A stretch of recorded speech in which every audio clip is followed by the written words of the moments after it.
Washington. It is not human. That is artificial life forms. Había pasado más de un cuarto de siglo desde el descubrimiento crucial del ADN humano de doble hélice, y desde entonces la investigación en biología molecular se mantuvo en permanente aceleración. Fue cuando un gran anuncio se hizo al mundo. Por primera vez, un bebé gestado in vitro en un tubo de ensayo, un bebé de probeta nacía.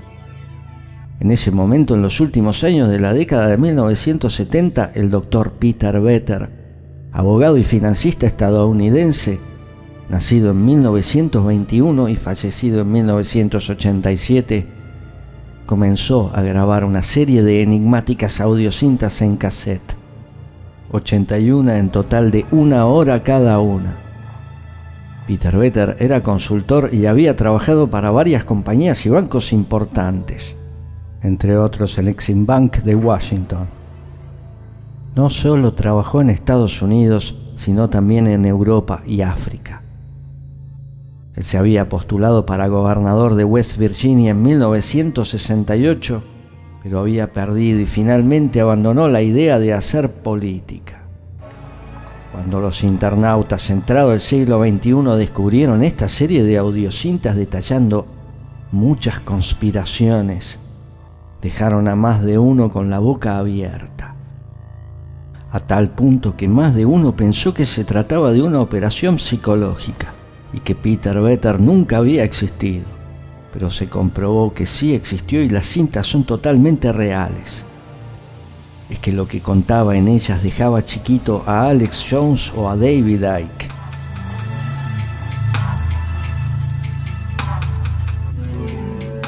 Y Vetter no vivía de esto como Icke o Jones. Lo dejó como un legado perdurable de lo que él creía saber. Hoy en día probablemente se enemistaría con mucha gente muy importante y tendría dificultades para publicar sus teorías o relatos en las redes sociales. En una de sus audiocintas, la número 47, Vetter cuenta que los soviéticos casi por casualidad desarrollaron unos robotoides orgánicos, prácticamente iguales a los humanos. A robotoid is produced within a matter of hours, which are almost exact carbon copies of real human beings. This is done by a process that simulates the genetic coding of the person to be copied. It sounds a little like cloning, but it's not. A clone of a human would itself be a human, but an organic robotoid is not human. It's an artificial life form.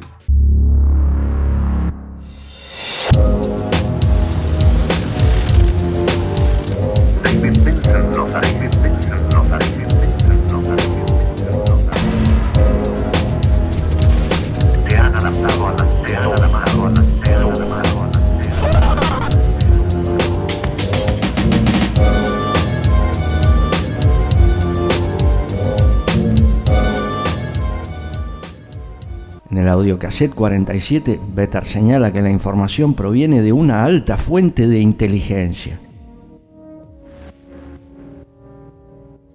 Dice que tanto en Rusia como en Occidente se han realizado investigaciones durante muchos años en síntesis biológica, es decir, formas de vida artificiales. En algunos casos las investigaciones han ido en direcciones que han sido deliberadamente protegidas de la publicidad por temor a la reacción pública.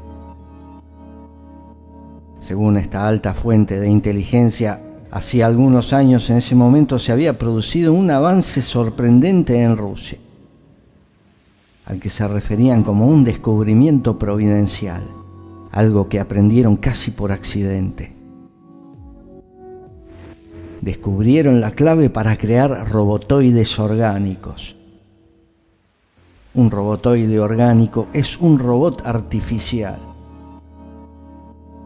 Una criatura que se ve y actúa exactamente como un ser humano, sin embargo, no es humano.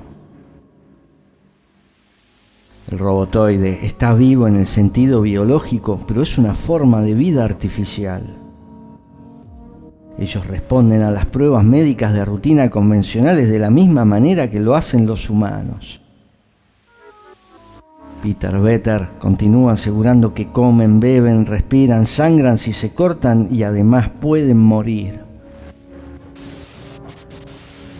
In Russia as well as in the West, research has been underway for many years in biological synthesis, that is, artificial life forms. And according to High Intelligence, a stunning breakthrough took place in Russia some years ago. The Russians refer to this breakthrough as a providential discovery, something they learned almost by accident. They discovered the key to creating what are known as organic robotoids. An organic robotoid is an artificial robot-like creature. It looks and acts exactly like a human being, and yet it is not human. A robotoid is alive in the biological sense, but it is an artificial life form.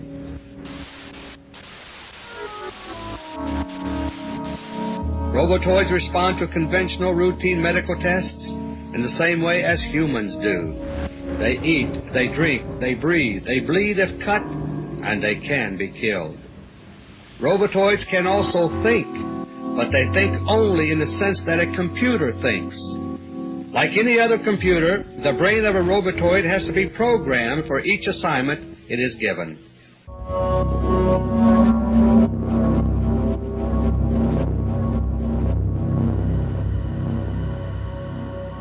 Los robotoides orgánicos son criaturas notables, pero tienen muchos inconvenientes.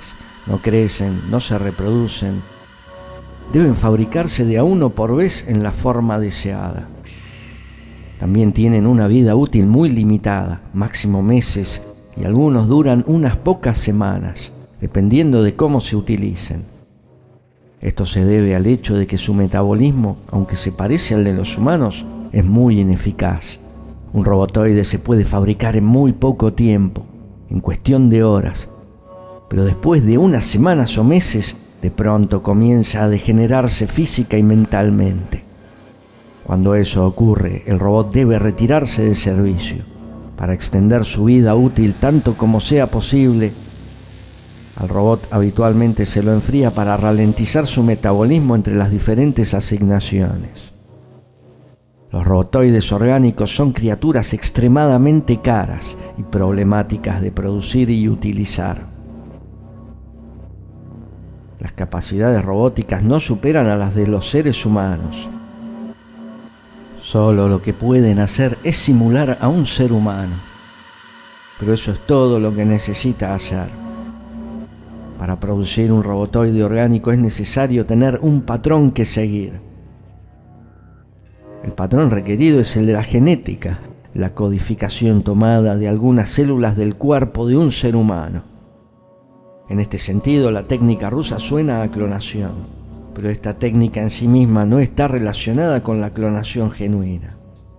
Un robotoide se produce en cuestión de horas y simula al donante humano en su edad actual. Vetter continúa diciendo que un robotoide nunca es una copia perfecta del ser humano que va a ser simulado. Siempre hay pequeñas discrepancias en apariencia y comportamiento, pero rara vez son lo suficientemente grandes como para despertar sospechas. No obstante esto, un observador con ojo de águila podría detectarlo. Además describe el proceso de transferencia cerebral. Dice que se hace un escaneo tridimensional del cerebro de la persona que va a ser copiada, es decir, un escaneo holográfico. Luego toda esta información es transferida a un ordenador y más tarde cargada o insertada en el cerebro del robotoide. Esto le permite reconocer personas, parientes, amistades, compañeros de trabajo, etc. Además de tener actitudes y ciertos comportamientos del donante. ¿Pero es posible realmente transferir el cerebro de una persona e insertarlo en una máquina sintética?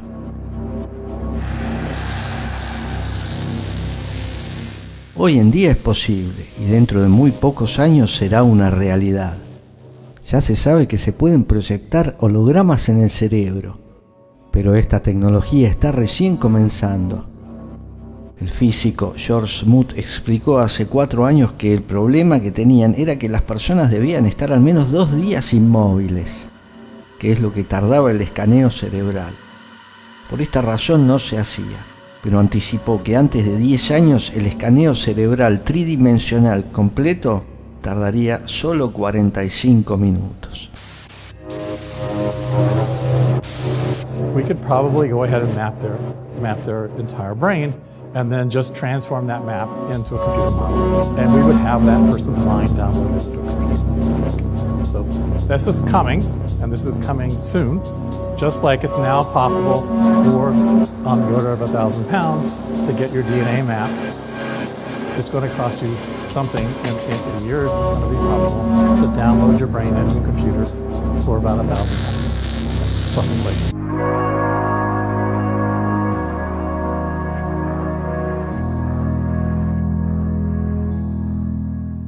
Pero ¿podrían haber tenido esta tecnología los soviéticos a mediados de la década de 1970?